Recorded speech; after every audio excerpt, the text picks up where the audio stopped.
And good Tuesday morning, my peeps. How are you guys doing? Let me know in the comments below. Uh, it's kind of I wish it were a little bit sunnier today. I can't complain about the cold, but it's one of those damp, gray, chilly, but chilled to the bone because it's not super cold, but it's got enough moisture in the air to kind of make you want to go back to bed and get underneath the covers. But we've got things to do, and I'm sure you've got things to do, and Nixie is definitely doing things.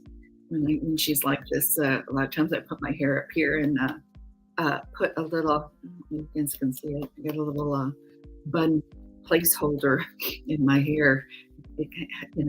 It's the knock on wood superstition that if I put that in the hair, then she's got her appearance, so she doesn't have to make one in real life. Well, you can see how well that worked. You didn't knock on wood today, did you? But I put up with her like a lot of cat owners put up with their cats, especially folks that do podcasts. And part of that is because cats give so much to your life, right? And you always feel like you owe them much more than you know that you're a partial slave to them. I'm going to stick you down. There you go. All right. Well, today we've got Gwendolyn Brooks is in the house. So let's put her up here and read from our prompt here. And that is, we are each other's harvest. We are each other's business. We are each other's magnitude and bond.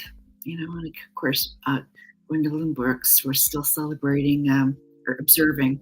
We're celebrating Black voices. We're observing Black History Month. But as I said before in other videos, I've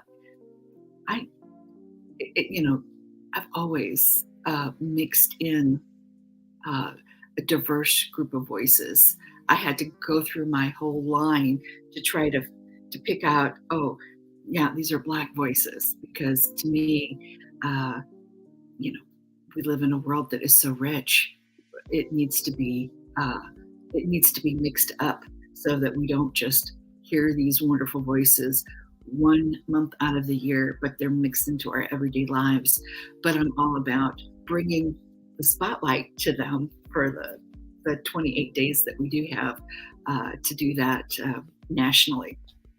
Okay, I'm going to read it again just because there we go. Take that down so it doesn't show. I don't know if it showed for you. It showed up on my screen. We are each other's harvest. We are each other's business. We are each other's magnitude and bond. And of course, the we are each other's business really jumped out to me. It echoes of our Judeo-Christian dominant background, shared background here in the United States. Mine in particular, because even though I come from hillbilly mystics, it was couched in an old school Christianity, hillbilly Christianity, with one of my great-grandfathers being a preacher. And of course that is, am I my brother's keeper, right? The Cain and Abel story. How much rivalry do we have with each other instead of helping each other out, which would benefit everybody? There is that underlying tension between helping the other person and competing with the other person. And I'm afraid in our current social, one of the issues with our current social malaise is that it tips towards the competitive rather than the helpful. And when a friend of mine who is not American, who lives in Denmark, was talking about how she suddenly found herself in a precarious situation, and what really struck her the most during this time, as she was picking herself up and getting back into the swing of things and being empowered again once again in her life, was how the people who were reaching out to help her were actually pushing her down further into a helplessness, that she had to actually reject their help in order to find healthier help to get herself out of that. And I think that's something for us to really look at, because a lot of what I have seen and experienced over my lifetime of 60 plus years is that we have it's institutionalized again. Most of the things is not, I'm not calling out individuals, I'm calling out broad patterns that all of us have experienced, and all of us have uh, uh, probably participated knowingly or unknowingly ourselves. So I'm not saying that is a bad person because that person does X, Y, and Z.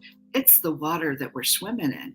It's up to us now to find the agency to get out of that water, like my friend did, and find healthy sources of help to actually make it to a place where she could express herself in the best possible way. And I'm so glad she did, because that is actually to the benefit of all of us, right?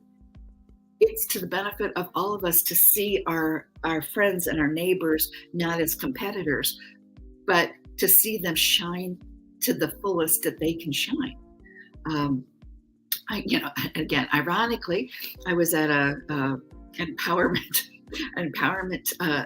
thing in empowerment part of an empowerment program, and and it's wonderful. And we get a stipend for doing it, but I donated to it as well. So it's not, I'm not money motivated by going and doing this. I'm doing this because I really truly I am a true believer in the cause that they serve, and that is to see more diverse voices, diverse socioeconomic, diverse racial, diverse, all kinds of diversity of sexual orient, you name the diversity. And I want to hear people from all different aspects being represented and given their own voice to be heard. And if you want to be heard, I'm opening up my platform to anybody who wants to come on and give voice to something. This is the wonderful thing about having only 10 minutes to do this. In 10 minutes, you can put your point across. You can bring something up for people to ponder and think about and kind of chew on, or use as a lozenge all day long to kind of let it kind of roll around in their mouth and in their brain, to see how it fits and how it feels to them. And then what I would invite you to do is, even after you've seen this, if that does hit something with you, come on back even after the live stream is over and hit something in the comments with us. I've got wonderful friends, and a lot of them are, I consider the people that I was with on Saturday my friends too, and I will do everything I can to support what they're doing. Do you see them? I don't see them. And I do that in every aspect of my life. I've got amazing friends. They will be on here. We will be playing in the sandbox. Where are they now? And the reason why I'm doing this is not to call them out, but to give you courage to start something, because this is how it's going to be. And you just have to understand that that's how it's going to be until it's not. And usually there's a tipping point. And if you need a tipping point, raise your hand, give me a call, because I would be delighted to be that tipping point, whether here on my platform or joining you on yours. So our 10 minutes is up already. Have a blessed day, and comment below, even if it's the replay. See you tomorrow. And you're ending the broadcast.